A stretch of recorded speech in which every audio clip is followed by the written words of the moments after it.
Hello friends, welcome to the steno health PP. आज की dictation number 47 and 48। Speed is 100 word per minute.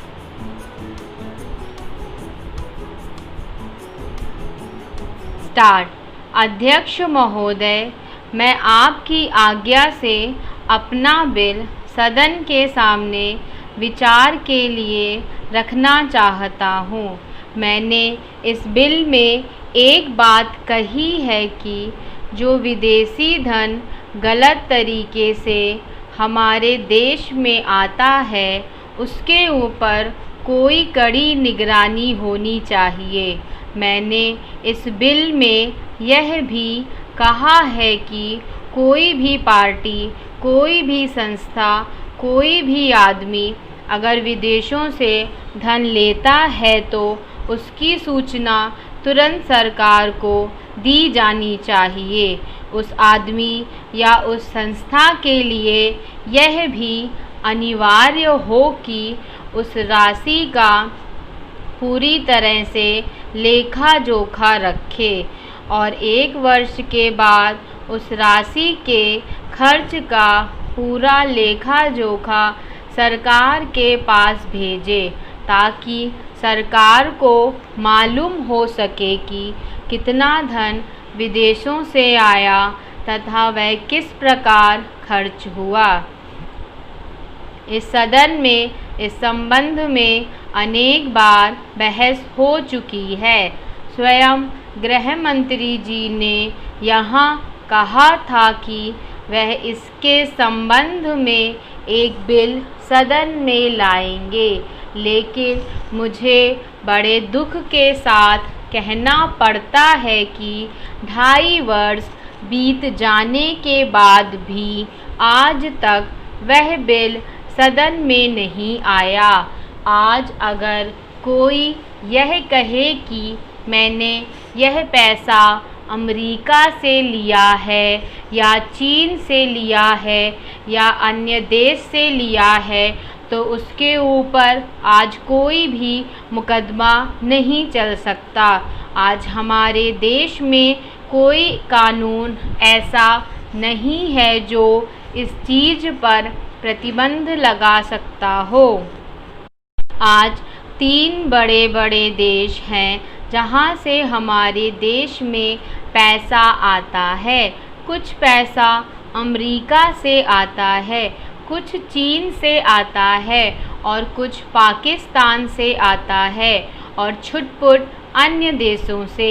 इस प्रकार का धन हमारे देश में कितना फैला है, अगर इसकी ओर आप ध्यान देंगे तो एक चिंताजनक स्थिति आपके सामने आकर खड़ी हो जाएगी। अगर इसी तरह से चलता रहा तो हो सकता है कि एक दिन हमारे देश की सुरक्षा, प्रजातंत्र की सुरक्षा खतरे में पड़ जाएगी। विदेशी सेना हमारे देश पर आक्रमण न कर सके, इस बात की चिंता तो हमारी सरकार करती है, लेकिन विदेशी धन की कोई चिंता यह सरकार नहीं कर रही है। आज चाहे राजनीतिक क्षेत्र हो, सामाजिक क्षेत्र हो, शिक्षा का क्षेत्र हो, चारों तरफ विदेशी धन के जरिए बाहर के लोग हमारा गला घोटने के लिए तैयार बैठे हैं। आप बड़े बड़े शहरों में जाएं तो पता चलेगा। अध्यक्ष महोदय, पैसा देकर लोगों को जासूस बनाया जा रहा है। सीमा क्षेत्र में जाएं या पिछड़े क्षेत्रों में जाएं, चारों तरफ विदेशी पैसे के बल पर हमारे देश के साथ खिलवाड़ हो रहा है। इतना ही नहीं, विश्वविद्यालयों में जाएं तो वहाँ भी यही खेल खेला जा रहा है।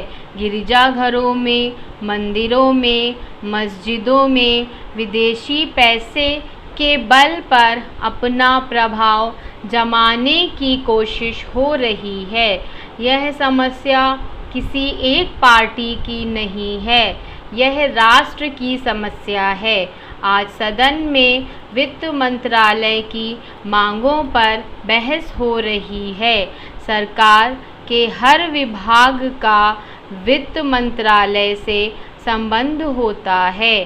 देश में जो प्रगति हुई है और हो रही है उसकी काफ़ी चर्चा हुई है। जो प्रगति हुई है वह चारों ओर दिखाई पड़ रही है। कम से कम रेल विभाग में तो काफ़ी प्रगति दिखाई पड़ रही है। रेलों में अब भीड़ कम होती है। बिजली का भी काफ़ी विकास हुआ है, लेकिन देहातों की तरफ हमारा जो दृष्टिकोण है उसको देखकर कुछ कष्ट होता है। अभी जो जनगणना हुई है उसको देखने से मालूम होता है कि शहरों की जनसंख्या अधिक बढ़ी है। आज देहातों से लोग शहरों की तरफ आ रहे हैं। हमारे राष्ट्रपिता ने कहा था कि लोग देहातों में बसें, देहातों के जीवन को पवित्र करें, लेकिन स्वराज्य के 55 वर्ष बीत जाने के बाद भी देहातों की तरफ ना जाकर शहरों की तरफ लोग आते जा रहे हैं। इस प्रश्न पर हमको कुछ गंभीरता से विचार करना होगा। अगर देहातों में लोगों को सुख सुविधाएं मिलती जो आज शहरों में प्राप्त हैं, तो लोग देहातों से शहरों की तरफ ना दौड़ते, बल्कि शहरों से देहातों की तरफ जाते। देहात के जीवन में दो प्रकार की चीज़ें थीं। एक तो ज़मींदारी प्रथा थी और दूसरे वे लोग थे जो रुपए का लेन देन करते थे। ज़मींदारी प्रथा समाप्त हुई, इससे लोगों को कुछ राहत मिली। जहाँ तक रुपए के लेन देन का प्रश्न है, पहले 25% तक का ब्याज लिया जाता था।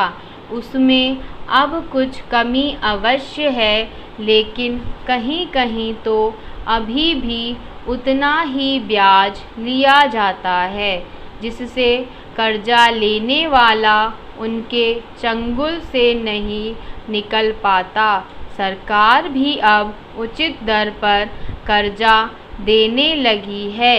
इस वजह से कहीं कहीं पर साहूकारों के ब्याज की दर में कमी आई है।